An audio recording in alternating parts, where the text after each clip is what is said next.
publicado o título, ele foi mudado um pouquinho, tá? E o que eu queria chamar a atenção aqui é que o objetivo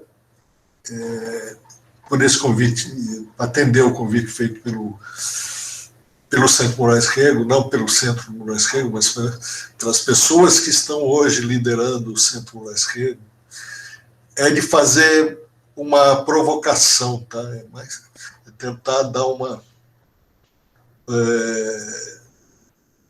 chacoalhada em relação ao futuro, tá? E baseado nos tempos em que eu tive a oportunidade de viver.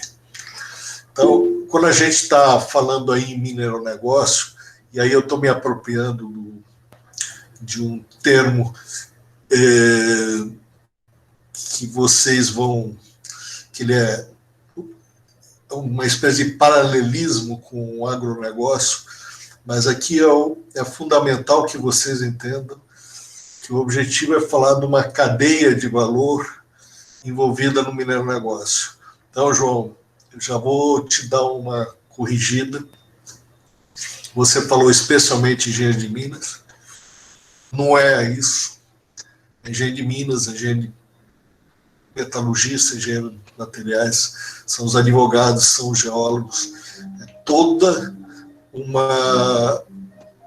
um grupo de especialistas e que fazem parte desse mundo, dessa cadeia produtiva que se chama mineronegócio. E em toda a minha carreira, eu nunca encontrei dois profissionais que tivessem exatamente a mesma experiência, que tivessem as mesmas atitudes, que deles se esperasse exatamente as mesmas ações, as mesmas ideias. Cada um de muitos tem sua forma de agir e de contribuir. Isso, e é no conjunto que a gente consegue desenvolver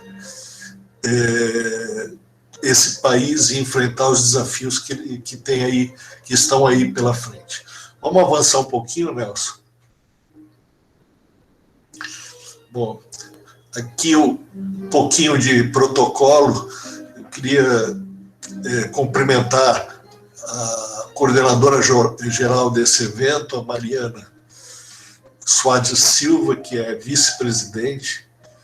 Eu queria cumprimentar, aí já fiz uma gafe, fora de ordem, mas a Camila Diniz, que é presidente, e a coordenadora do Departamento de Engenharia Metalúrgica e de Materiais, a coordenadora do Departamento de Engenharia de Minas e Petróleo, Sherida Figueiredo, a secretária e a dona do dinheiro, a Beatriz Nassif, o nosso homem de marketing, André Queiroz, de infraestrutura, Alain Borges Oliveira, e os mediadores hoje da palestra, o Rafael Agra de Castro Mota e João Pedro Martins Cardomani. Está o nome aqui do Gustavo, também como vice-presidente, eu não sei se são dois vice-presidentes, e o Danilo Show, que também está contribuindo aqui com o evento. Quando a gente põe assim os nomes, pode parecer até alguma coisa assim meio esquisita, meio oficialesca, e aí está cheio de erro de português, porque eu fiz correndo isso, o João Pedro me passou os nomes agora no fim da tarde, mas ontem eu estava olhando o site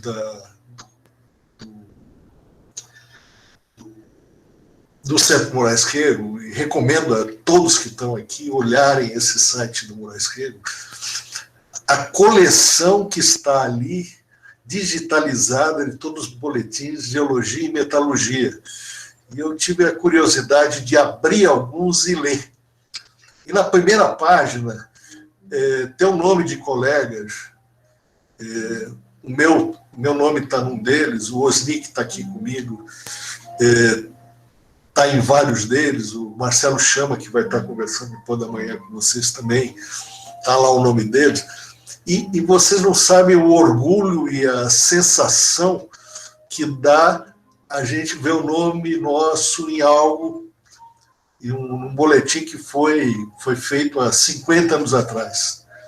E eu espero que esse slide, não sei na forma que ele vai estar, seguramente não é essa forma, seguramente não vai ser PowerPoint, isso daí daqui a pouco não vai existir mais, mas o nome de vocês vai estar marcado em algum lugar e vocês vão poder dizer, olha, aqui eu dei início à minha caminhada, que é uma caminhada muito importante. Elcinho, conto com você. Bom, então esse é meu nome, Zé Jaime Snell. Algumas pessoas me chamam de Jaime, outras de Zé, outras de JJ, e depende do ambiente, depende da oportunidade. E espero estar à disposição de quem eu estou conhecendo hoje. O Mineral Negócio, então, é essa cadeia de valores que a gente falou, e aonde militam profissionais de diversas especialidades, origens, intenções e capacidades. O Mineral Negócio, depois eu vou ter uma oportunidade de falar para vocês, em 2018 nós começamos um grupo de discussão, um think tank, né, como é chamado, e várias das pessoas que começaram essa discussão ali em 2018. Em 2019, o Mineral Negócio se tornou uma organização, e essa organização eu tive a honra de ser o primeiro presidente. Hoje o presidente é o Adriano Specichit. Então, estou pegando emprestado esse termo, mas eu, de certa forma, eu gosto desse nome, tenho orgulho desse nome, e a gente pode fazer muita coisa parecida com o que se faz no agronegócio. Vamos lá, gente. Bom, aqui um pouquinho da minha trajetória, tá? O intuito não é me mostrar ou contar vantagem, mas simplesmente de mostrar a trajetória e explicar algumas coisas. De baixo para cima, tá? SA Mineração de Amianto, Serrana SA de Mineração, Jari Celulose, Electro SA Distribuição de Energia Elétrica, Light Serviços de Eletricidade, J. Mendo Consultoria, depois subsecretário de Mineração do Estado de São Paulo, superintendente de produção mineral da Agência Nacional de Mineração. Eu sou engenheiro de Minas, sou mestre em engenharia mineral aqui na Escola Politécnica. Bom, só algumas coisas. Voltaria um pouquinho, porque eu tenho algumas histórias para contar aqui, Nelson. SA Mineração de Amianto. Aqui no Moraes Rego, nós fizemos em 1974, Osni pode me corrigir, nós paramos de fazer as semanas minerometalúrgicas e começamos a fazer os simpósios de mineração. Primeiro, nós fizemos o simpósio de mineração somente do Moraes Rego, mas no ano seguinte, pelo menos 2 anos seguintes, a gente começou a juntar nesse simpósio os centros equivalentes. Existiam centros equivalentes em Belo Horizonte e Ouro Preto, na Bahia, Pernambuco e Rio Grande do Sul. Nós primeiro juntamos os de Minas Gerais e depois conseguimos juntar 5 e passamos a fazer esses simpósios em conjunto e com rodízio. Esse rodízio, eu me lembro de ter ido a Porto Alegre, me lembro de ter ido a Belo Horizonte também. Mas a SA Mineração de Amianto, eu tive a oportunidade num desses simpósios, de passar as transparências de suporte à apresentação Dr. Joseph Paul Milewski, que era um geólogo e foi o descobridor dessa mina e foi, durante muitos anos, o principal executivo dessa mina. É uma pessoa assim, fora de série, espetacular. E ele, de alguma forma, eu interagi com ele nesta apresentação que foi feita no Moraes Rego. 2 anos depois, quando eu me formei, eu fui contratado pela SA Mineração de Amianto e eu, na ocasião, eu me lembro de ter um diálogo com ele, que eu não tinha muita certeza se eu queria ir morar numa mina no interior de Goiás, e perguntei para ele se ele queria entrevistar algum outro colega. Ele falou, não, eu fiz o convite para você. E aí eu acabei trabalhando 15 anos na SAMA em 2 períodos. Interrompi, depois voltei e fui chamado novamente.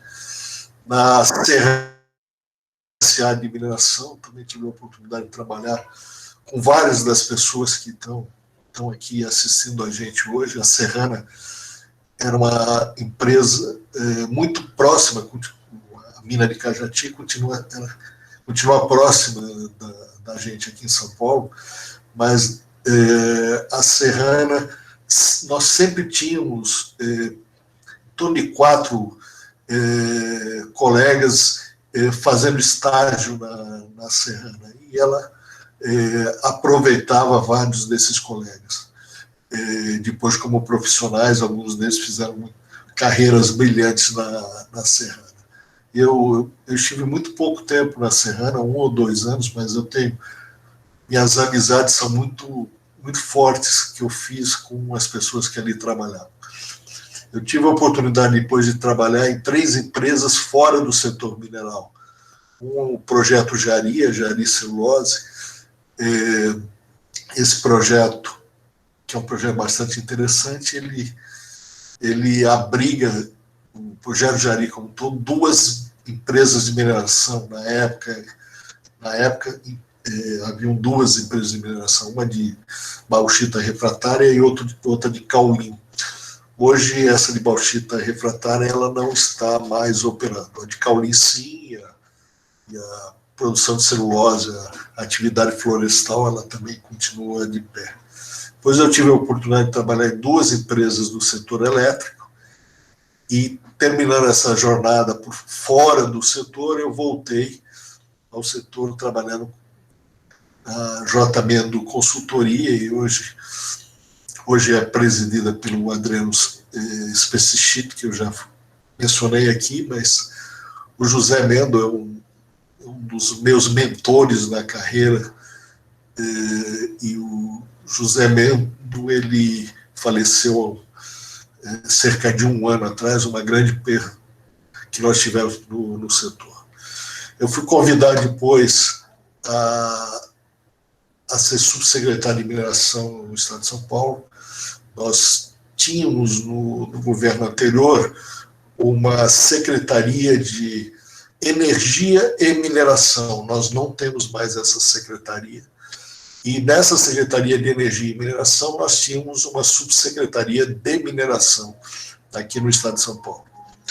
O interessante é que o secretário, o Dr. João Carlos de Souza Meirelles, ele pediu a um amigo dele, que era um engenheiro de Minas, acho que formado em Pernambuco, que ele queria para subsecretário um engenheiro de Minas formado na Escola Politécnica, porque ele, João Carlos de Souza Meirelles, também era formado na Escola Politécnica. E um colega meu, um amigo meu das andanças aí pela PM, FAEM, Paulo Cabral, talvez um dos maiores especialistas em mineração de sal por dissolução no país. O Paulo Cabral indicou meu nome e eu passei a trabalhar com o Dr. Meirelles.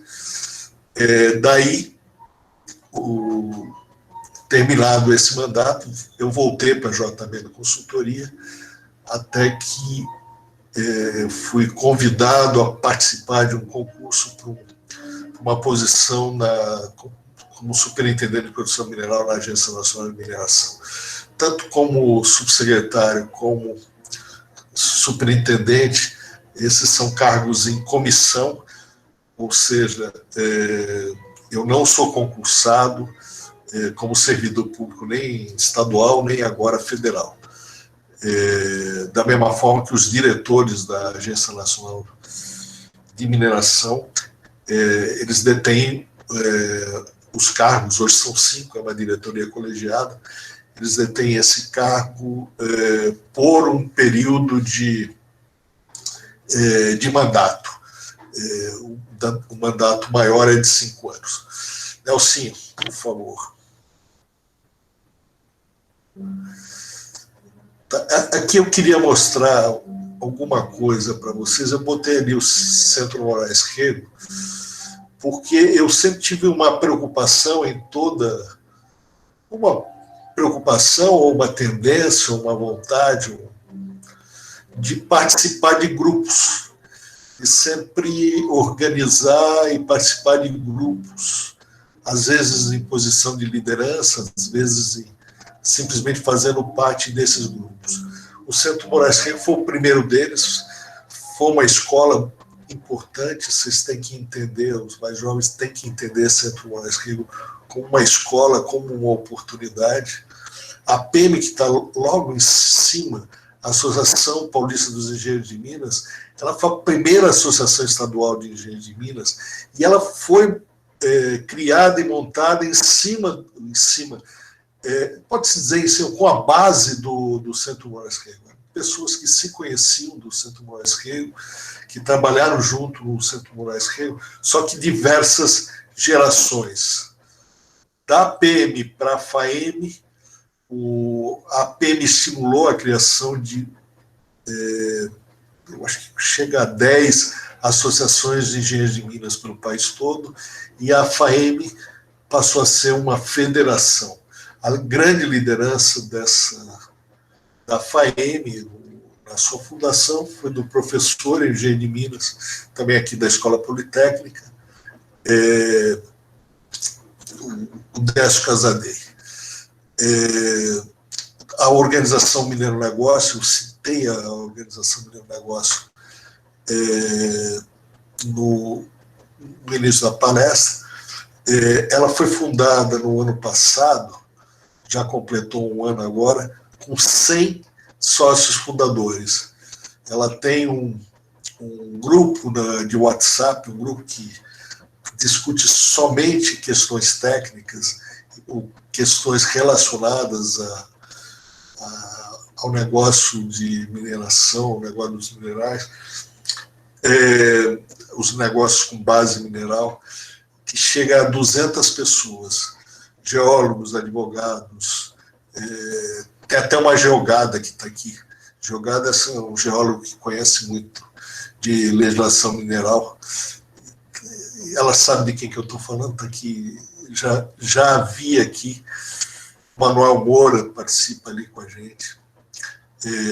São nomes, são ícones aqui da mineração que estão acompanhando a gente hoje.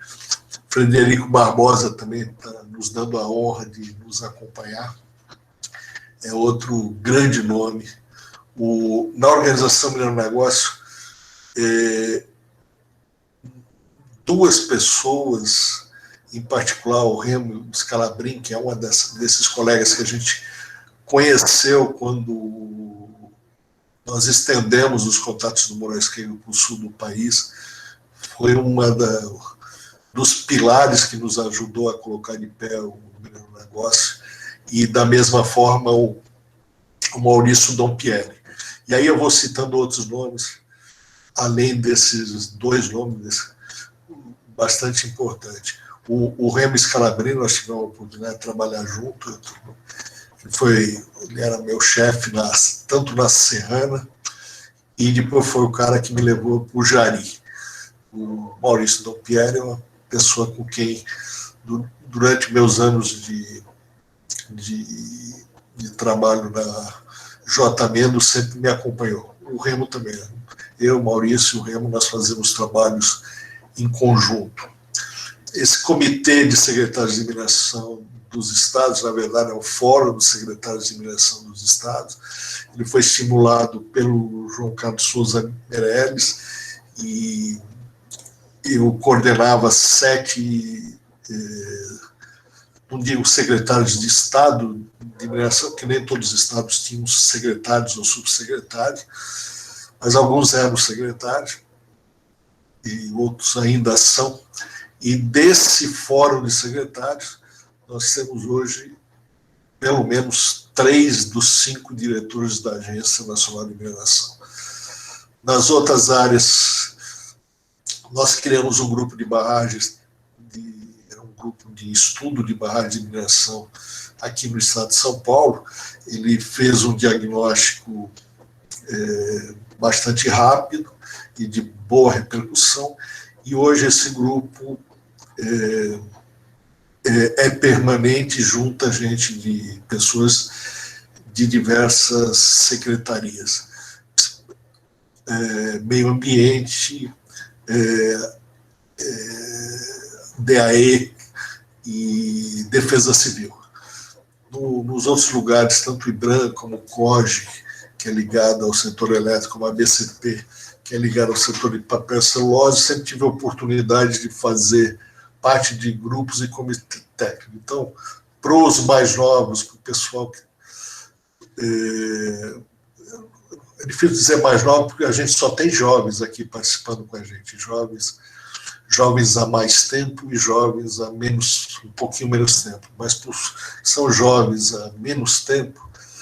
Esse trabalho de equipes, de grupo, fomentar discussões em grupo, isso dá uma base para o futuro muito importante, gente, muito importante mesmo.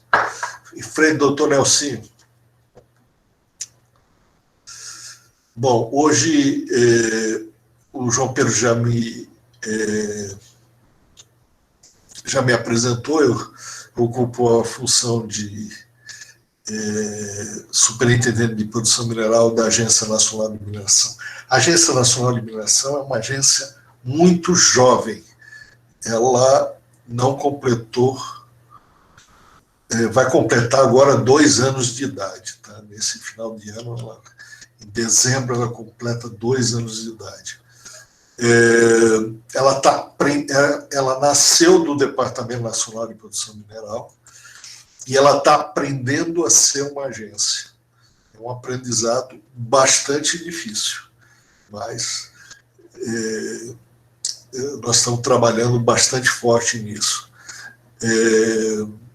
A minha área cuida de outorgas, preparação de outorgas, não que a gente faça todas as outorgas são feitas em nível de ministério, são as portarias de lavra, as outorgas são feitas a nível da agência, quando se refere a agregados e outros bens de utilização imediata, e a área de garimpos, de permissões de lavra garimpeira, essas daí hoje eu pessoalmente tenho essa incumbência, eu que acabo fazendo, decidindo sobre essas outorgas.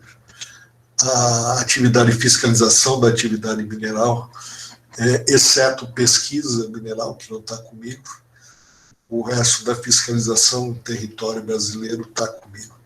E a atividade de seguranças de barragens de mineração é uma atividade também feita na minha área. Então, esses são os assuntos do meu dia a dia. Em frente, bom,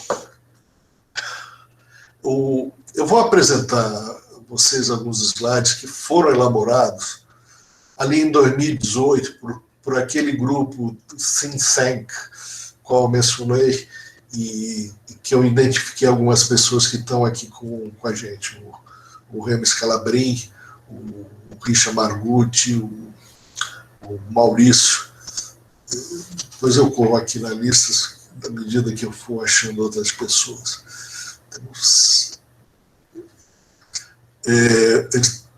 O Manuel Moura também é uma das pessoas que está aqui, que me ajudou bastante nesse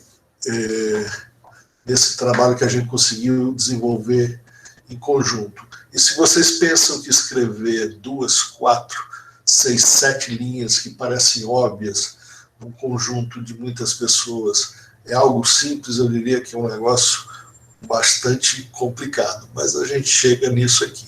Então a gente sabe que os minerais, o título está aqui, tudo no... o mineral, o negócio seria o título, está presente na habitação, na cidade, na mobilidade, na agricultura e na pecuária, na energia e comunicações, nos fios elétricos, nos equipamentos e baterias, e nos mais diversos produtos industriais utilizados diariamente em nossa vida. Então, falo dos agregados, vocês lembrarem, areia e brita, o cimento. Eu fico até preocupado em falar cimento, porque a gente tem uma das maiores autoridades de cimento do país, que é o Nelson Tsutsumi, que está passando os slides para mim. A área de cerâmica, os metais e o vidro. Esses materiais, esses minerais, eles sempre são utilizados em alguma aplicação. Então, o pessoal de materiais, acho que estuda o vidro e sabe como a complexidade e a importância do vidro e dos materiais aplicados no vidro. A área de metais não precisamos nem falar, mas toda a metalurgia, toda a siderurgia, todas essas ligas, todos os novos materiais que vão surgindo. É a mesma coisa na cerâmica. E na cerâmica é onde se encontra esse capítulo principal dos novos materiais. Eu tive a oportunidade de conhecer, e cerâmica é feita a partir de argilas, né? Tive a oportunidade de ver equipamentos cerâmicos, materiais cerâmicos sanitários utilizados em residência, mas cheguei a ver próteses numa exposição, cheguei a ver próteses cerâmicas substituindo ossos importantes no nosso corpo. Agricultura e na pecuária, na alimentação, né, na geração de proteínas, tá? Tanto como corretivo de solo, como fertilizantes. E se vocês tiverem a curiosidade de olhar na sua geladeira o leite, se alguém toma esse leite de caixinha, na composição dele vai um pouquinho de fosfatos, que é um bem mineral, mas já trabalhado para a fase de alimentação humana. Mas existe alguns fosfatos, usa-se muito fosfato para alimentação animal. Aí a gente cita ferro, manganês, cobre, alumínio, níquel, lítio, chumbo e muitos outros. Eu dou uma importância fundamental ao minério de ferro, que hoje é a nossa grande produção, nossa grande geração de receitas no Brasil. O cobre, que nos permite toda a comunicação e a transmissão de energia, junto com o alumínio e o ferro que entra junto. O manganês hoje é um componente, um mineral procurado com uma voracidade que vocês não têm ideia. Estão surgindo garimpos de manganês, assim, uma extração ilegal de manganês que a gente não está conseguindo controlar, tão forte que ela é, tão alto é o preço do manganês no mercado internacional, e tão grande é a escassez de manganês no mercado. O lítio, vocês já devem ter ouvido falar, junto com o níquel, a esperança aí das baterias no futuro bastante próximo, chumbo e muitos outros. Então, aqui, nessa leve expressão, todos vocês que estudam lá metalurgia e materiais, estão aqui juntos no Moraes Rego. O pessoal tem que andar de braços dados, porque a corrente, a cadeia de valor é uma só, gente. É uma só, um depende do outro, e um precisa conhecer bem o que o outro pode fazer, quais são os limites. Nelson. Qual a importância desse negócio? O último número que eu tinha, não sei como é que ele está, mas esse 4% do PIB é algo que um pouquinho questionável, depende da forma que você calcula, mas é algo bastante expressivo. E toda a cadeia, nós estamos falando de 1,5 milhões de emprego, com possibilidade de aumentar bastante esse número. Nelson. Nós temos uma expressão muito grande no cenário mundial, seja de ferro, ali não propriamente dito de alumínio, mas de bauxita. Nós, durante muito tempo, nós produzimos alumina aqui no Brasil, e agora já estamos exportando bauxita e trazendo o alumínio importado, não em todas as plantas, e a razão disso é que a gente estava agregando energia elétrica, e hoje nós temos uma necessidade muito grande de energia elétrica e não podemos continuar subsidiando como estava antes. O nióbio é um mineral muito interessante, porque o nióbio existe um mercado de nióbio. Pelo desenvolvimento, deu aplicações que foram feitas. Ou seja, houve um esforço muito grande basicamente da empresa que produz esse nióbio, mas também de alguns centros de tecnologia, em desenvolver aplicações na área de aços mais nobres. O ouro, nem precisa dizer, o manganês, eu já fiz uma menção a ele, e o país é dependente de importação de cobre, potássio, fósforo para fertilizante, carvão metalúrgico para siderurgia. No caso do cobre, nós exportamos cobre e nós importamos cobre, concentrados de cobre, por uma questão logística. Tá? Onde está o nosso cobre, ele está hoje sendo explorado na região lá de Carajás, e onde nós temos um smelter, uma usina para produzir cobre, é na Bahia, perto do porto de Aratu, em Camaçari. Mas, mesmo assim, muitos produtos de cobre também são importados. Existe uma perspectiva, uma possibilidade muito grande de desenvolvimento de mineração de cobre na região norte do Mato Grosso e sul do Pará.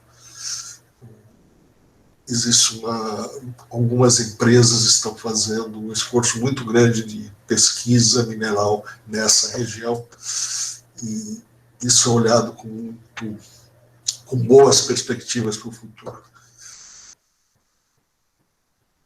Eu chegaria a dizer que, com certeza, algum dos senhores ou das senhoras vai trabalhar numa mina de cobre pórfiro no norte do Mato Grosso, em curto espaço de tempo, 5 a 10 anos. Vamos lá. Futuro do Brasil. Futuro do Brasil a Deus pertence, ou o futuro do Brasil depende dos senhores de construir esse futuro no Brasil? Nós vamos cruzar os braços esperando o futuro chegar, ou vamos nos adiantar e fazer e forjar esse futuro? Como é que vai ser esse futuro do Brasil? E aí a provocação principal, qual é o papel que cada um dos senhores vai desempenhar para forjar esse futuro do Brasil? E esse forjar de propósito, eu estou usando um termo que os nossos amigos metalurgistas conhecem bastante bem. Vamos lá, em frente. Aí, o Remo deve lembrar bastante disso, a gente tem usado e repetido essa informação de um estudo da consultoria PwC. Não vi, não tive curiosidade de procurar olhar essas informações depois desse ano, em função do que aconteceu esse ano, da paralisação da economia mundial,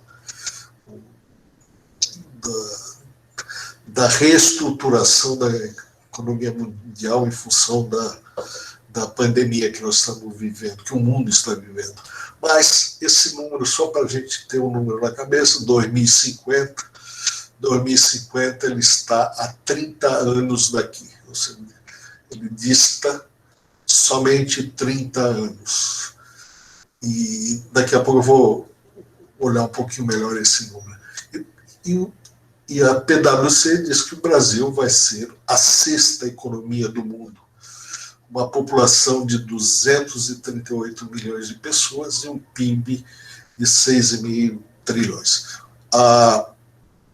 Quando eu estava na escola, na década de 70, nós tínhamos uma população de 90 milhões.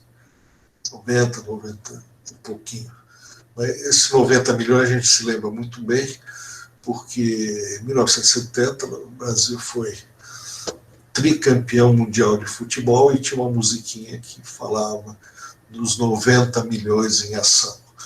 A torcida de 90 milhões. E a musiquinha era uma musiquinha típica daquele tempo em que se falava 90 milhões em ação para frente, Brasil. Esse para frente, nós estamos onde estamos agora, 238 milhões. Tem muita coisa que mudou, muita coisa que foi feita. Vamos lá, gente. Que desafios são esses que virão?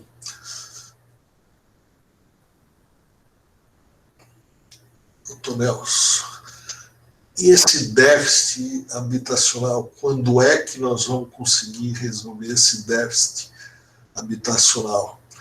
E a fome?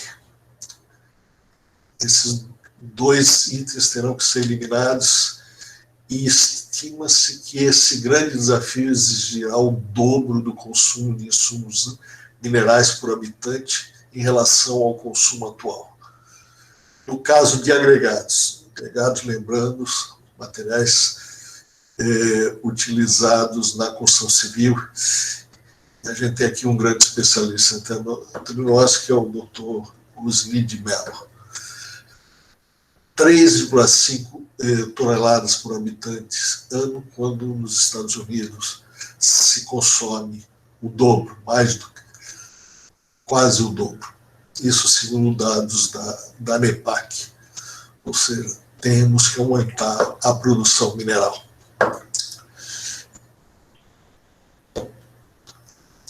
Alavancas para o salto de desenvolvimento da cadeia produtiva da base mineral. No grupo, no think tank que a gente teve, que eu citei em 2018, nós falamos em alavancas e armadilhas. E as alavancas eu vou mencionar, mas existem armadilhas no mesmo caminho. Nós estamos falando em 2018, em 2019, vocês se lembram que a gente teve mais uma grande tragédia, um rompimento de barragem, aí foi o caso de Brumadinho, e essa é uma armadilha. Quando nós tínhamos esse grupo e discutimos, nós colocávamos que nós não teríamos mais, não poderíamos ter mais desastres semelhantes ao de Mariana. E hoje, e nós tivemos Brumadinho, e hoje eu tenho a responsabilidade de acompanhar a gestão de segurança das barragens de mineração no país. A produção brasileira, eu citei isso, o minério de ferro é muito importante, e apesar de ser incompatível com o enorme potencial mineral, eu tiro meu chapéu para o minério de ferro, que é o que está segurando a gente. Mas nós temos uma grande extensão territorial e uma diversidade de ambientes geológicos. Eu tive a oportunidade de assistir uma palestra na Unicamp, um professor de geologia, também ocorreu o nome dele, um grande amigo meu, e ele mostrava pelo menos 5 grandes províncias geológicas de grande potencial aqui no Brasil. Os geólogos aí podem me ajudar, mas eu me lembro que uma delas é essa província do norte de Mato Grosso, sul do Pará. Tem a outra província que é a província do Tapajós, tem outra província que é de Carajás, e a outra que é do Crato do São Francisco. Mas se a gente conseguir desenvolver essas províncias de uma forma sustentável, o que quer dizer isso? Onde a gente compatibilize a necessidade de desenvolvimento dessas regiões com a questão territorial, como ocupar esses territórios, como levar a população para viver nessas regiões, como levar energia elétrica, como levar a infraestrutura de transporte, como compatibilizar tudo isso, nós podemos estar achando um caminho para o futuro que eu sinalizei ali, daqui 30 anos, tudo isso tem que ser feito.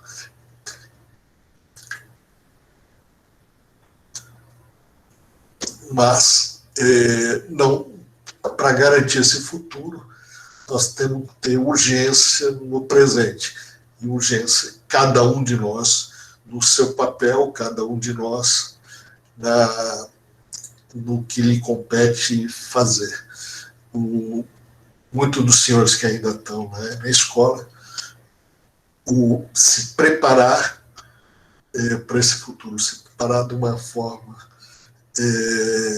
que eu diria responsável, e aproveitando todas as oportunidades que os senhores têm pela frente.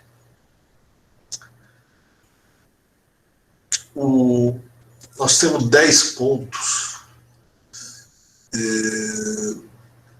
dessa área do minério-negócio, dessa área das cadeias de base mineral. São 10 pontos que a gente tem que ter como atenção, na minha opinião. Tem pessoas que podem discordar de um ou outro, mas que creio eles são basicamente um consenso. A questão de conhecimento geológico, a questão de tecnologia e inovação. Vocês olham que tecnologia e inovação eu estou mantendo separado, existe um pouquinho de confusão que se faz. Inovação muitas vezes não é uma inovação tecnológica, é uma inovação na forma de fazer, é uma inovação nos métodos, na forma de se comportar, na forma de interagir. Nem sempre inovação é uma inovação tecnológica. Gente com letra maiúscula, investimentos privados.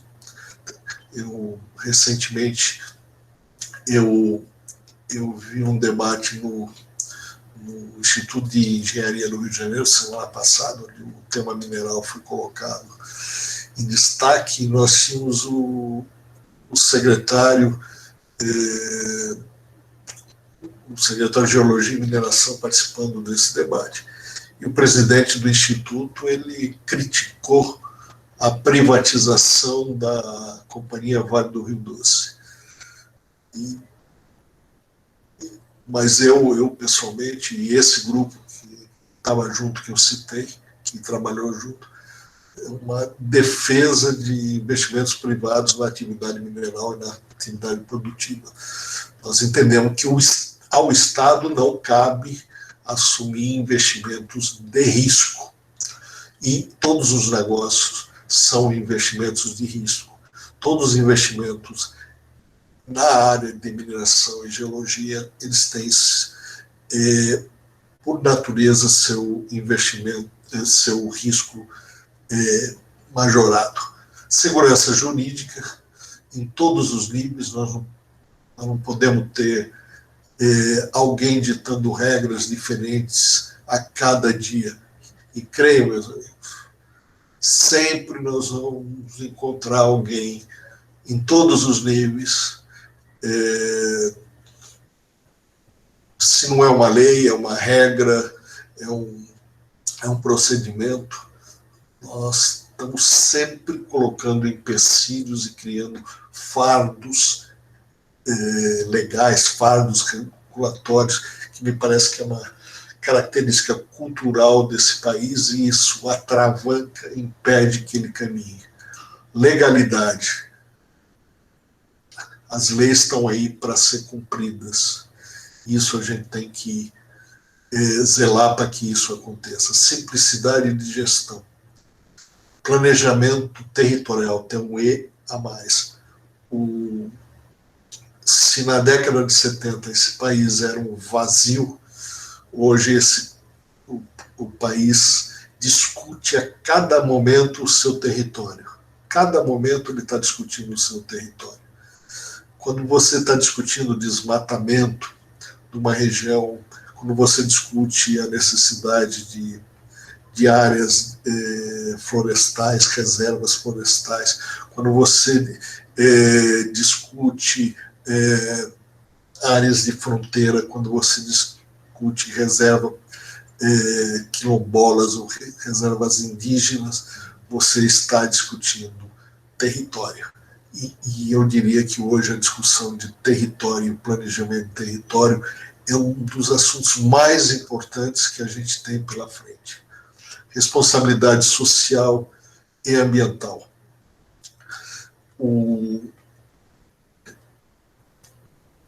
Tudo que se faz em termos de desenvolvimento econômico, ele tem que ter um objetivo do homem, do cidadão, da população. E ambiental, nós como engenheiros, nós temos que trazer soluções ambientais. É muito fácil você sentar numa mesa e fazer proibições, mas eu quero o mais difícil, e isso a gente aprende, ou deveria aprender a fazer na escola, ou é estimulado a fazer, é apresentar soluções para que as coisas possam ser feitas compatíveis com o meio ambiente. Comunicação social, imagem e percepção. Por que o ovo da galinha vende mais do que o ovo da pata? Porque ela carcareja. A pata não carcareja, então não vende ovo, que pode ser até melhor do que o da galinha. Então, nós temos o tempo todo que ter uma obrigação com a imagem da atividade que a gente faz, seja ela qual for. Nós temos que ter a habilidade de se comunicar, seja em casa, seja com os vizinhos, seja com os nossos pais, seja com os nossos filhos, e melhorar a percepção que as pessoas tenham da nossa atividade. Então, são esses 10 pontos do nosso corolário.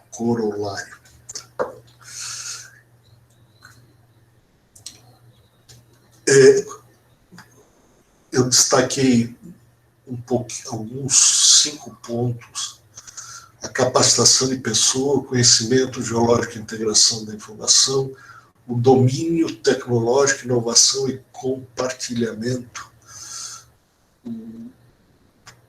Se não há compartilhamento, esse domínio tecnológico ele pode ser em vão. Quando há um compartilhamento, uma parte que se avançou na tecnologia pode receber um avanço de um outro grupo, de uma outra pessoa que esteja buscando o mesmo desenvolvimento e com essa sinergia multiplicar o efeito. Ali a simplicidade de gestão, eu já falei, pacto federativo, nós temos várias unidades federativas no país, temos municípios e temos um governo central. Parece uma ilusão esse pacto federativo, mas temos que encaminhar para ele. Atração de investimentos. Apesar de todo o nosso potencial, nós somos um país pobre e nós temos que aprender a atrair investimentos para que a gente possa fazer o nosso desenvolvimento. Esses investimentos eles estão aí, estão disponíveis no mundo todo e aqui no país também. Então, nós, em nossa atividade, temos que ter a capacidade de atrair esses investimentos. Nelson, queria falar um pouco de capacitação de pessoas, buscar renovar os mecanismos para capacitar as pessoas, em todos os níveis, seja operacional, técnico, superior, empresarial, nossos dirigentes. Hoje, o que vocês estão fazendo, o que vocês estão propondo com esse modelo através da internet, isso daí pode ser muito mais potencializado, pode ser utilizado para capacitação de pessoas no país todo. Vocês podem buscar sua capacitação também através desse mecanismo, buscando cursos, debates e oportunidades que estão por aí no mundo todo, na China, no Japão, na Rússia, nos Estados Unidos. Eu tive uma oportunidade quando eu estava fazendo pós-graduação, 2001, 2002, um professor do departamento de produção aqui na Escola Politécnica. Ele fez um link, naquela época era um pouquinho mais difícil fazer isso, um link com o MIT, e nós tivemos que apresentar trabalhos em duplas, uma pessoa daqui e uma pessoa dali. E isso, a tecnologia de lá para cá evoluiu muito. Então vocês imaginem o que vocês podem fazer, buscando se capacitar e buscando capacitar outras pessoas também. Vocês podem realizar um evento igual a esse no Brasil todo, juntando gente do Brasil todo, trabalhando com entidades similares nos outros estados. Olhando aqui as pessoas que estão aqui com a gente, nós temos gente em Brasília, nós temos gente em Belo Horizonte, nós temos gente no Rio de Janeiro que eu consigo identificar, mas talvez tenha gente em outras localidades também. Por que não, ao invés de fazer a semana minometalúrgica uma vez por ano, por que não fazer semanalmente, um dia por semana ou uma manhã, e fazer, olha, agora vamos fazer com o MIT, agora vamos fazer com uma entidade na Alemanha, agora vamos fazer com uma entidade na Dinamarca, com o Canadá e com a Alemanha, o pessoal que está pronto e disposto a colaborar e ir nessa linha, eles têm essas possibilidades de buscar. Quando eu chamo de polo gerador de conhecimento, a Escola Politécnica ou outro, ou até o Moraes Rego, eles podem ser um polo gerador de conhecimento, captador e gerador de conhecimento. Quem estiver operando numa mineração no norte do país, ou no sul do país, ou no oeste do país, pode-se levar a eles algum conhecimento, eles podem interagir. O sujeito terminou o expediente numa mineração lá em Oriximiná, por que não sentar à frente do computador e assistir uma aula junto com vocês? Ou seja, alguém que foi recém-formado ou é novo lá, tem interesse em determinado assunto, por que não gerar esse conhecimento? Convênios internacionais, eu sei que a Poli já tem alguns convênios internacionais, mas eu acho que vocês podem, como estudantes, quebrar um pouco isso, quebrar esses paradigmas, dizer, eu não preciso da Poli para fazer isso, eu posso fazer pelo Moraes Rego, eu posso montar convênios internacionais, posso inovar nesse tipo de situação. Tem que correr, ter acesso ao estado da arte e do conhecimento. Tem que ir atrás disso. Tem que constantemente fazer isso e fazer durante a carreira toda. Não é agora que termina de fazer isso. E aqui, eu sei que vocês vão discutir essa semana um pouco também de educação. Acho que o Laurindo, está previsto o Laurindo, acho que o Bergson também tem uma palestra aqui. Os professores têm. O importante dos professores é eles serem mentores, tá? Eu tive a sorte de ter professores mentores. Não é o conhecimento não é aquilo que ele coloca na lousa, que a gente copia e em alguns anos aquele conhecimento já se foi, não vale para mais nada. O importante de aprender com eles é como eu busco o conhecimento, como eu desenvolvo o conhecimento que não existe. Se vocês lerem, eu acho que é o Geologia e Metalurgia, eu acho que o número 32, o de 1973, tem um debate histórico entre o professor Paulo Habib e o Gildo Albuquerque. Busquem ler esse debate. O professor, o Gildo Albuquerque, ele trazia a notícia da fundação ou da organização do CETEM no Rio de Janeiro. O Gildo Albuquerque já faleceu, era um colega nosso formado em Pernambuco. Tá? E o professor Paulo Habib trabalhava com a gente, era professor aqui na Politécnica, e talvez um dos grandes mentores da turma que aí está.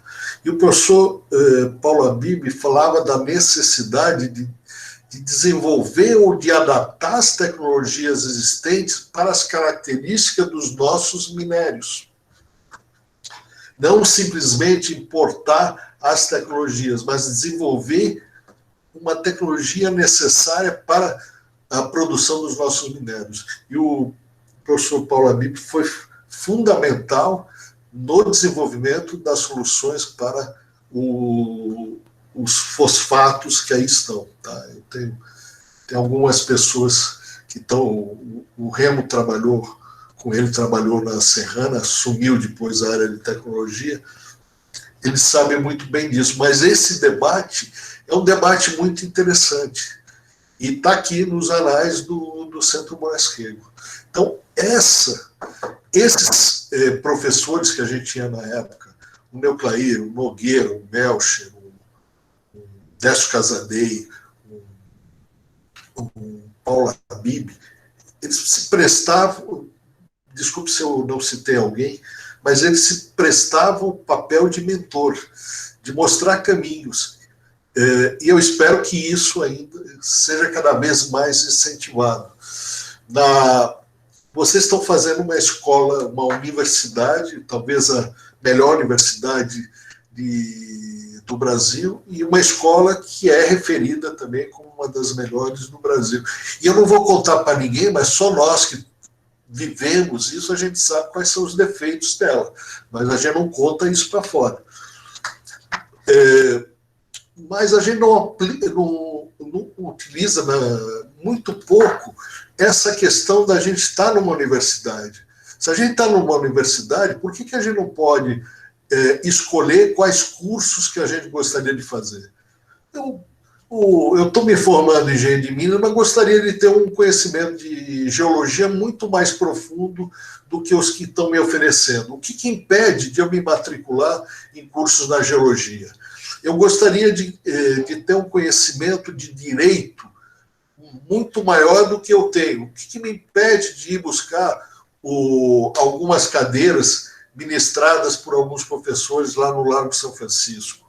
O que me impede isso? Qual o impedimento? Será que existe um impedimento legal ou se eu chegar eu posso fazer essas aulas?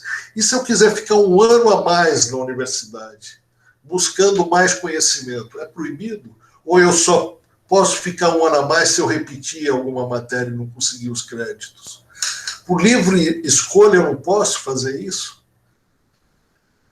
Buscar cursos na área de comunicação, na área de sociologia, quem estiver fazendo engenharia de minas ou petróleo, buscar mais matérias na metalurgia de materiais. As coisas são muito ligadas e nós temos essa oportunidade.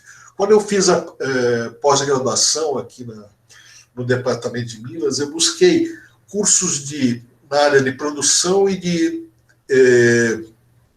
na área de logística, tanto no curso de naval como no curso no curso de produção. A maior parte dos créditos que eu fiz fora do departamento. Na hora de defender a minha dissertação, alguém me disse, não, mas o senhor não vai poder fazer essa sua defesa, porque o senhor deveria ter feito mais matérias aqui no departamento. E eu perguntei, onde é que está escrito isso? Não está escrito em lugar nenhum, o senhor podia falar com o responsável pela pós-graduação. Fui lá e ele disse, não tem lugar nenhum escrito, você faz o que você quiser. Agora você defende, você se vira na defesa. E assim é. Muitas vezes a gente se condiciona e coloca paredes. A gente começa a construir paredes. E hoje essas paredes, em todos os sentidos, a gente tem que remover para construir esse futuro. Vamos lá, Nelson. Então, eu falei agora do desenvolvimento profissional e desse estímulo a buscar esse desenvolvimento profissional. Mas esse desenvolvimento profissional é constante, é permanente. Ele não se encerra quando os senhores saem da escola. E não é pelo diploma ou pelo currículo. Não, é para estar sempre preparado para os desafios e assumir novas possibilidades no caminho. Então, um pouquinho de perspectiva. Eu fiquei aqui na escola, eu, Osni, Marcelo, chama, entre 1971 e 1975. Nós estamos hoje vivendo o Brasil entre 2018 e 2022. Fazendo as contas aqui, que é quase 50 anos, e aqui eu estou pedindo para vocês imaginarem o mundo entre 2030 e 2050, que é menos, é só 20 e poucos anos, 28 anos, 28, ou período equivalente. O que mudou o mundo desse período de 1971, 75 para 2018, 2022? Qual foi a mudança que ocorreu no mundo? Foi pequeno ou foi grande? E o Brasil? Pequeno ou grande? O Brasil, na década de 70, o mundo na década de 70 ainda estava assustado com a Segunda Guerra Mundial. Ele estava vivendo as consequências da Segunda Guerra Mundial ainda. Tá? Você tinha países divididos, como era o caso da Alemanha, era um país dividido em função da guerra. Você tinha os primeiros reflexos do armamento nuclear, você tinha um comportamento de medo. A guerra tinha terminado em 45, nós estamos falando 65, 25 anos depois de terminar a guerra. E se temia muito pela perspectiva de uma terceira guerra mundial, que ela não aconteceu na forma da Primeira Guerra Mundial ou da Segunda Guerra Mundial. Nós estávamos em pleno desenvolvimento da corrida espacial, desenvolvimento muito grande de materiais e tecnologias para atender essa corrida espacial. Em 1970, não existia televisão colorida, gente. Pelo menos aqui no Brasil. Então, isso começou em 1970. Internet, isso que a gente está falando aqui, nunca se imaginou. Um aparelho celular, você enxergar quem está falando com você e você ter identificação de quem está falando com você, não se imaginava nessa época. O Brasil não tinha ganho ainda a região interior dele. A gente ainda vivia os reflexos da abertura da Belém-Brasília, estavam começando a falar na aventura que foi a Transamazônica, as grandes represas, tanto em São Paulo, como Itaipu, como Tucuruí, estavam sendo feito, começando a ser feito, ou seja, o país não tinha energia suficiente para suas empresas e rodovia. E mineração, começava a se falar e a desenvolver o projeto Radan e conhecer o potencial geológico do país. Carajás começou em 1975, por aí começou o Carajás, mas o ferro era produzido em Minas Gerais, basicamente. Hoje estamos num mundo bastante diferente e com algumas complexidades muito sérias, principalmente na questão de segurança, na questão de territórios, questão de saúde, alguns desafios muito complexos que nós temos agora. Como é que vai ser esse mundo em 2030 e 2050? E cabe aos senhores um papel de se preparar para ser protagonista, gente, para liderar esses caminhos que o Brasil vai ter que trilhar para chegar de uma maneira saudável em 2030, 2050. 2030, 2050, os senhores vão estar ocupando as grandes posições aqui no país.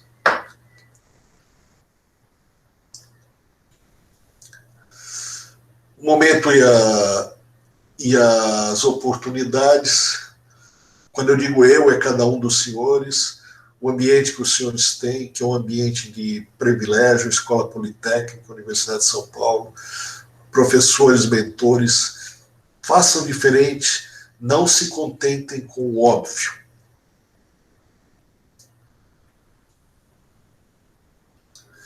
Doutor Nelson.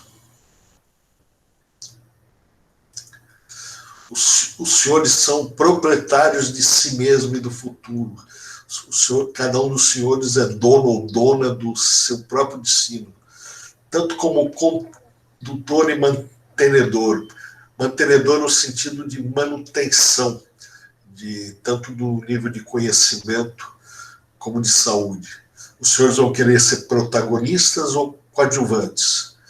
Mesmo como coadjuvantes, tem muitos papéis a serem cumpridos.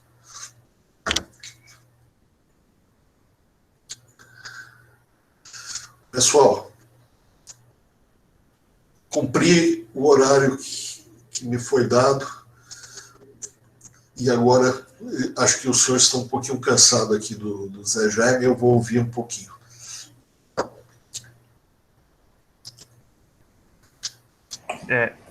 Obrigado pela palestra aí, Zé Jaime.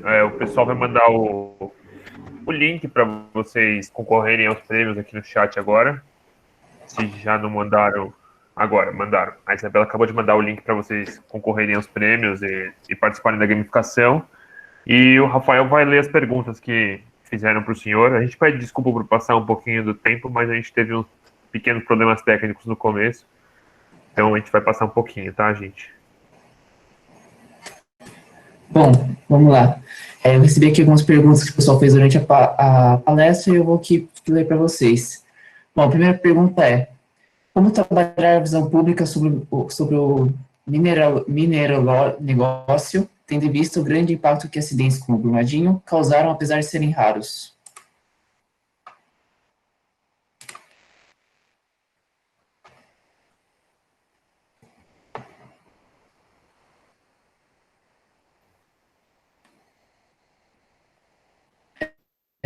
José, você tá aí? José, você está mutado.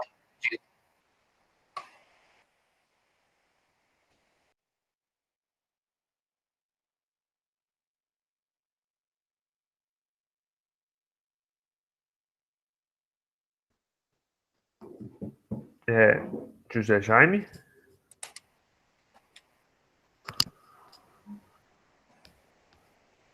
Não, eu não, o Rafael, não entendi a pergunta, tá? Você poderia... Vou repetir, então. Devagar, né? A pergunta que fizeram é... Respeita a idade, Rafael. Não, pode deixar. É que se o senhor ficou mutado, a gente achou que deu algum problema na internet. Bom, a pergunta que fizeram foi: como trabalhar a visão pública sobre o mineronegócio, tendo em vista o grande impacto que acidentes, como o Brumadinho, causaram, apesar de serem raros? São raros? Será que são raros mesmo? Tá? Como é que é o histórico de 1, 2, 3 recentes acidentes que a gente tem? Então, você dizer que são raros, minimizar.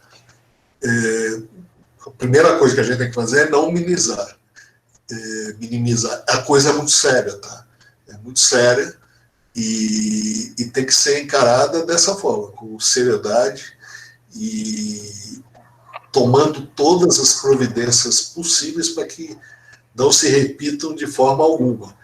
Dentro das empresas, tanto nos órgãos do governo, e também dentro, a gente vê que o próprio ambiente legislativo, 3 semanas atrás saiu uma lei aumentando as penalidades em relação a acidentes com barragem. Desenvolvendo alternativas tecnológicas, nós temos que buscar o desenvolvimento dessas alternativas tecnológicas. Temos que aumentar uma comunicação transparente e sincera com toda a população que vive em volta dos empreendimentos de mineração, a população que vive no estado, ou seja, e no país de uma forma geral. Ou seja, nós temos que ser transparentes, temos que buscar a melhoria tecnológica desse setor de barragem.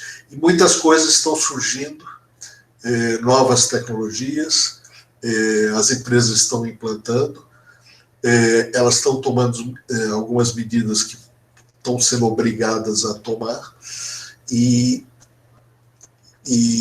eu acho que a médio e longo prazo a gente pode ter uma melhoria da percepção da atividade para a população. Mas eu não tenho muita fantasia em relação a isso. Eu acho que nós sempre, por melhor que a gente faça, por mais importante seja a atividade, ela sempre vai ser um tipo de patinho feio. Tá? Infelizmente, mas a gente tem que aprender a lidar com isso.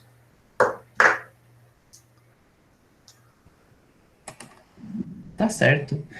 Outra pergunta que fizeram é assim: como é o papel social da mineração nas cidades pequenas? Ele é uma obrigação?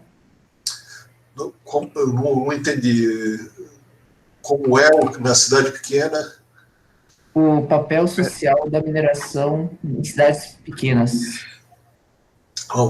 Vamos lá. obrigação ele não é. Uma cidade pequena ela pode ter o empreendimento de mineração em função dos minerais que podem ser encontrados lá ou da pesquisa geológica que tenha sido desenvolvida lá. Esse empreendimento vai gerar impostos, vai gerar empregos, vai permitir uma circulação de moeda pela captação de serviço, e eu acho importante sempre defender isso, que a empresa e as pessoas que estejam a cargo dessa atividade mineral em município pequeno se comuniquem, conversem com as pessoas, abram as portas da empresa para que as pessoas possam ver como é que a atividade é desenvolvida lá, tenham contato com a imprensa local, sempre defendi, eu gosto muito dos jornais locais, dos pequenos jornais das cidades, e também escutem, né? Comunicar tem dois lados, a fala e a escuta. Tem gente que acha que comunicar é só falar, não é, tem que escutar também.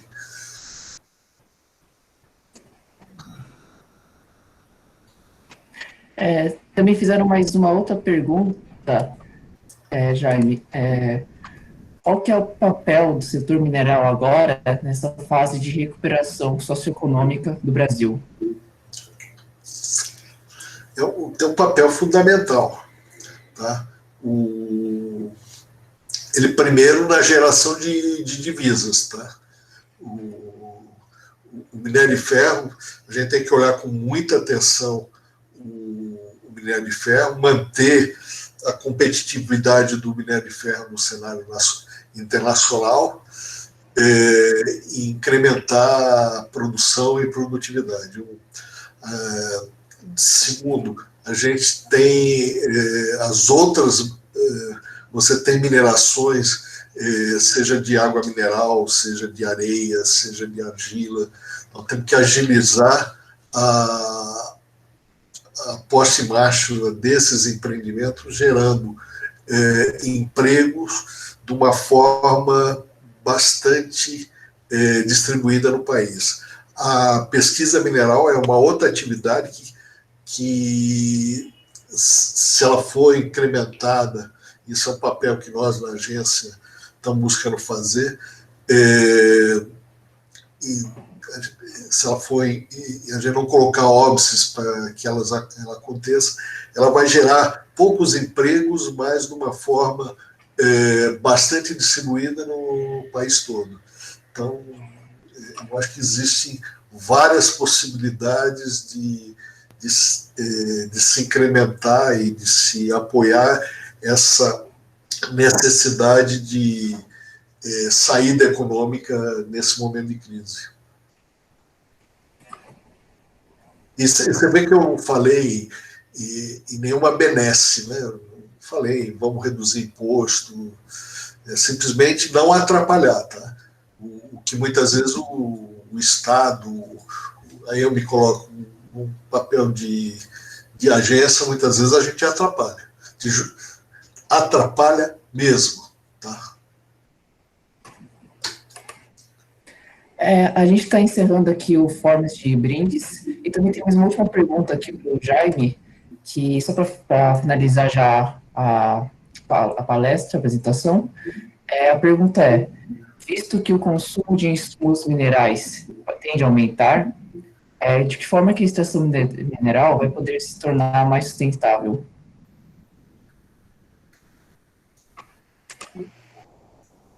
Deixa eu ver se eu entendi a pergunta. Bom, primeiro, existe mais regramentos. Se vocês, não sei se vocês têm o hábito de acompanhar a legislação mineral, tá? Então, Nós tivemos, há 3 semanas atrás, a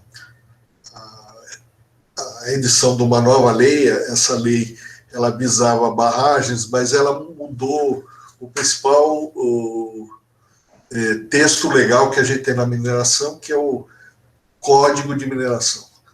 E mudou em que sentido? Ela passou a ser mais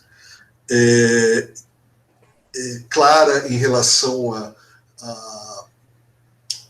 demandas ambientais, tá? E de responsabilidade por essa atividade ambiental, e aumentou muito a carga de multas, tá? Sejam elas por questões ambientais, sejam elas por questões minerais. Então, isso é um lado. O outro lado, eu acredito que essa nova geração de técnicos, sejam engenheiros de minas, sejam engenheiros metalurgistas, sejam geólogos, vocês já estão se formando com uma preocupação de buscar soluções ambientais. Tá? Na década de 70, quando eu me formei, o Moraes Rego, e aí eu vou aliviar um pouco. Hoje, no outro dia, me fez uma crítica pública. Ele está aqui, estou vendo ele aqui. Teve uma disputa política pela presidência do Moraes Rego, né? E o colega Augusto, não me lembro sobre o nome dele hoje, nem dá me lembrar. Ele ganhou, o colega da metalurgia ganhou, após nós fizemos um movimento político muito grande, os profissionais do setor e os professores votavam, então nós sempre fomos buscar profissionais das empresas de engenharia, principalmente a Paula Bibi, né, para vir votar. E o Augusto, ele foi eleito presidente, e ele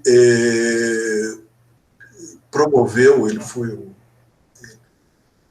um evento sobre meio ambiente. Tá? Meio ambiente, nós estamos falando em 1974, e o convidado desse simpósio sobre meio ambiente, um dos convidados era o Paulo Nogueira Batista, né? Que era um professor da USP. Ele vinha, acho que, de um curso, de um período na França, e depois ele foi ministro, talvez o primeiro ministro do meio ambiente aqui no Brasil.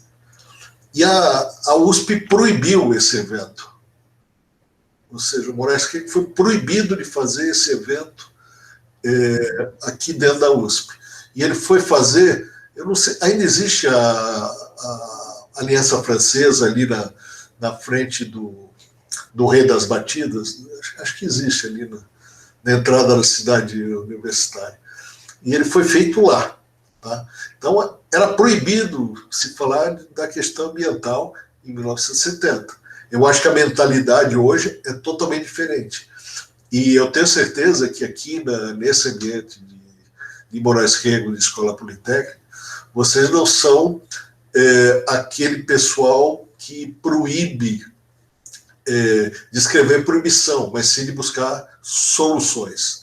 Então, eu acho que por aí a gente já começa a evoluir e ter uma atividade industrial como um todo mais sustentável, tá? No país, em todos os aspectos. Eu tenho certeza disso. Tá?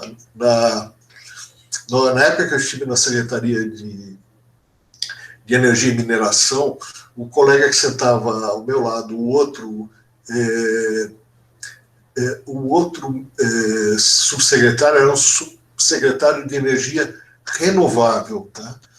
E essa semana, independente da questão política, que é o político, foi inaugurado uma usina de energia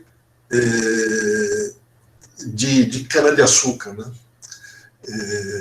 O que é um fato muito importante, uma nova forma de energia renovável com aproveitamento de materiais que seriam de bagaço de cana. Acho muito. Então, existe uma nova mentalidade, existe a busca de novas soluções. O pessoal de dessa área de materiais junto com o pessoal da área de cerâmica, eu tenho com o pessoal da área de mineração, tenho certeza que deve estar com desafios muito interessantes, muito importantes para essa área de energia. Quando a gente fala de energia solar, baterias e a necessidade de alguns componentes com materiais mais sofisticados, algumas cerâmicas mais sofisticadas. Então, eu realmente acredito que o fato dessa nova geração de profissional ter isso na sua base de formação já é uma espécie de garantia para essa sustentabilidade. Bom, acho que a gente pode ir encerrando por hoje. Eu queria dar 2 recadinhos antes. Primeiro, eu queria parabenizar o Pedro Takahashi Fernandes, ele foi o ganhador do nosso sorteio. Ele ganhou um prêmio, um vale de R$50 para usar na Netflix, para poder aprender um pouco mais sobre séries aí. Também queria salientar que a gente pode alguém remandar a inscrição, onde a gente faz as inscrições para as próximas palestras aqui no Sync. Aí lá vocês conseguem o link tudo certinho. A Mari acabou de mandar o link aqui para as próximas palestras. Vocês conseguem ver quais são as próximas palestras e tal. E por último, eu queria agradecer primeiro ao Nelson, né, pela ajuda com o TI aí de ajudar a gente com os slides, e depois o José Jaime por disponibilizar o tempo, a experiência dele aqui para trazer um grande conhecimento. Acredito que para todos aqui trouxe um grande conhecimento para todos na noite de hoje.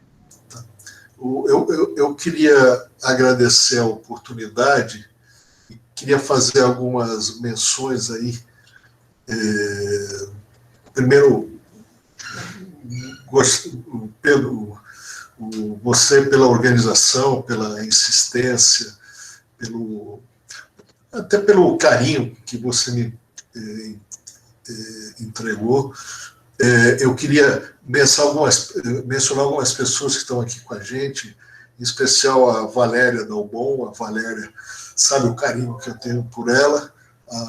A Valéria, na época que eu fui subsecretário de mineração aqui no Estado, ela foi minha estagiária, ela sofreu muito na minha mão, coitada.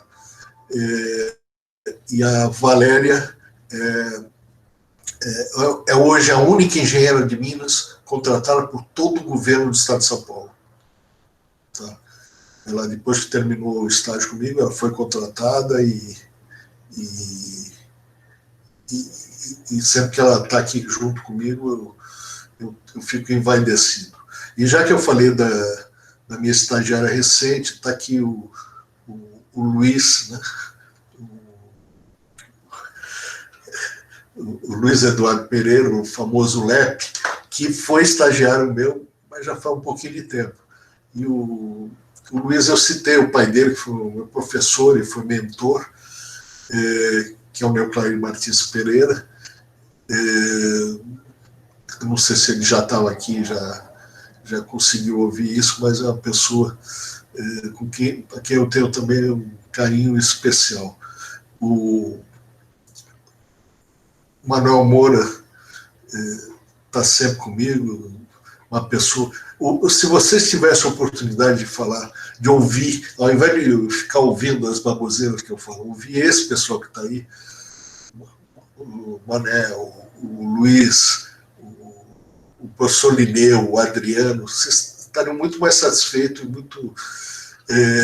e muito mais realizados. Mas agora que vai ter esse evento semanalmente, vocês vão ter a oportunidade. Tem o Remo aqui, o Margutti, o Richard Margutti. Então, gente, obrigado pela oportunidade, Nelson Tsumi, Marcelo Sampaio, outra fera aí da mineração em São Paulo, Zé Roberto Leite Reis. Acho que o Zé Roberto deve estar em Belo Horizonte, né, Zé? Que é o Zé a gente começou a conhecer o Zé Roberto nessas quando a gente juntou fazer evento conjunto São Paulo e Rio Grande do Sul. Tá a Graziella da Prominer aí. Não é Graziella, não vou chamar Graziella da Prominer, parece que Graziella Prominer passa a ser sobrenome dela, né, Graziella? Mas sempre ajudando. Ok, pessoal, muitíssimo obrigado. Uma boa noite para vocês. Vamos em frente aí.